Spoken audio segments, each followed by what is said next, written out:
अस्सलाम वालेकुम। आज हम आपको बंगला दिखाएंगे। बंगला क्या, बंगला वो जो बंगला जो अंग्रेज़ ने बनाया होता था 150 साल पहले अपनी रिहाइश के लिए। ये सामने बंगला जाता है। यहाँ पर गांव के तकरीबन 150 नंबरदार यहाँ पर आते थे और एक मजिस्ट्रेट आता था अंग्रेज़ का, वो इस बंगले में बैठता था। मीटिंग रूम है आप कह लें। ये पूरे के पूरे गांव के एक मेन हेड होता था और इस हेड में एक अंग्रेज़ की मेम आती थी और पूरे नंबरदार होता था एक पूरे गांव का, जो लोगों के मसाइल हल करता था।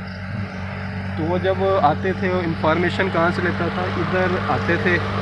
यहाँ एक मैम आती थी, मजिस्ट्रेट अंग्रेज़ ने रखा हुआ था, वो इस पूरे के पूरे कबीले को, पूरे के पूरे इलाके को कंट्रोल करते थे। आपको ये सामने ये दरख्त नज़र आ रहे हैं, आप ये दरख्त दिखाइए ना, ये दरख्त बहुत पुराने हैं, कम से कम 200 साल पुराना ये दरख्त है। और ये देखिए, ये तो बहुत ही, मुझे तो ये 2.5 साल पुराना दरख्त लगता है। ये ब्लैक, ये अंग्रेज़ दौर का, अंग्रेज़ ने क्या सा उस वक्त का है। ये बंगले के लिए साइडों पे दरमियान में रोड है। ये आप दरख्त दिखाया ना, ये देखो कितना पुराना दरख्त है, इसमें सुराख हो गए हैं, इसकी मजबूती, और ये काला स्याह हो गया है, लेकिन अभी तक गया नहीं। ये 250 साल पुराना दरख्त है, ये 250 साल पुराना दरख्त है। यहाँ से अंग्रेज़ चला गया, लेकिन अंग्रेज़ के लगाए हुए पौधे आज भी आपको नज़र आएंगे। और ये दरख्त है, दोनों तरफ उसने दरख्त लगाए। ये दरख्त बहुत पुराने हैं, ये सीधा बंगले की तरफ जाते हैं। और ये इलाका बंगले की वजह से इसका इलाके का नाम ही बंगला रख दिया गया। और इसका दसवाना बंगला है, दसवाना बंगला है। अब हम बंगले की तरफ चल रहे हैं और आपको इंफॉर्मेशन देते हैं बंगला कैसे हुआ करते थे। ये बहुत पुराना बंगला है, अंग्रेज़ का दौर था, अंग्रेज़ ने बनाया था इस पूरे इलाके को कंट्रोल करने के लिए। तो यहाँ पर एक मैम आती थी जो इस पूरे इलाके को इंफॉर्मेशन देती, हुक्म देती, उसके मुताबिक ही ये फिर सारे नंबरदारों को इकट्ठा करके अपने हुक्म को मनवाना, किस तरह मनवाना। ये उस वक्त हमारी ग़ुलामी का दौर था, हम अंग्रेज़ के ग़ुलाम हैं, नंबरदार को अंग्रेज़ की माननी पड़ती थी। ये देखिए, ये बांस का, बम्बू कहते हैं, ये बांस का दरख्त है। ये बांस का दरख्त कहते हैं बहुत जल्दी बढ़ता है, एक दिन में कम से कम 3-4 फुट ऊपर चला जाता है।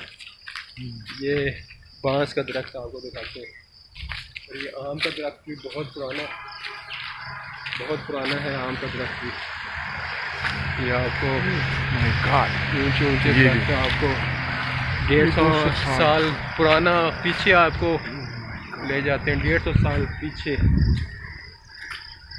आपको तारीख नज़र आएगी। ये देखो दरख्त, ये बहुत पुराना दरख्त अभी तक है, अंग्रेज़ दौर का दरख्त। और आपको ये सामने बंगला भी नज़र आ रहा है। ये जिस इलाके, ये इलाके की वजह से ये मशहूर है जगह, जड़ांवाला में, ये बंगले की वजह से मशहूर। ये बंगला अंग्रेज़ दौर का आपको नज़र आ रहा होगा। अभी तक इमारत बिल्कुल वैसी की वैसी नज़र आ रही है, बिल्कुल। और यहाँ पर मजिस्ट्रेट आता था, वो अपने हुक्मों को चलाता पूरे बड़े सगीर पर। और इस पूरे कचहरी थी एक किस्म की ना, कचहरी थी, बिल्कुल एक कचहरी नमा थी। और हम मुसलमान उनके ग़ुलाम थे, उनके हर हुक्म मानना पड़ते थे। अल्लाह का बहुत बहुत शुक्र है कि अल्लाह पाक ने हमें आज़ादी से नवाजा और इस आज़ादी की हम कदर करने वाले बन रहे हैं। हाँ जी, ये हमारे भाई माशाल्लाह पुराने दरख्त दिखाएं माशाल्लाह। देखिए कितने पुराने कितना पुराना दरख्त है, देख रहे हैं आप नाज़रीन, कितना पुराना दरख्त है। ये अंग्रेज़ दौर का दरख्त है। ये उस वक्त का गवर्नर हाउस आप कह लें, VIP हाउस कह लें, DCO हाउस कह सकते हैं, आई थिंक ना, DC हाउस कह लें। हाँ, ये बंगला है। ये बंगला दिखाएं जरा, बंगला बुजुर्ग है, बीच आगे हूँ। बंगला है।